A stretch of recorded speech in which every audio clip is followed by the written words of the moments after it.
Du, Bike, wann gibt's eigentlich einmal wieder neue Abenteuer von uns zum Hören? Nur Geduld, Mike. Wir haben ja schon wieder ganz viele neue Sachen erlebt. Ja, eben. Ich kann es eben kaum erwarten, bis die Leute davon hören. Hey ja, zum Beispiel das mit dem Schullager. Oder das mit meinem Papi und dem Velogeschäft.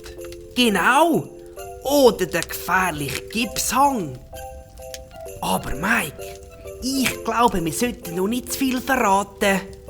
Ja, stimmt. Das wäre schade.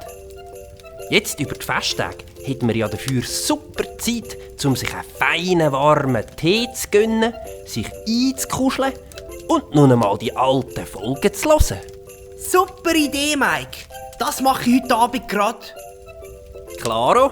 Ich denke auch.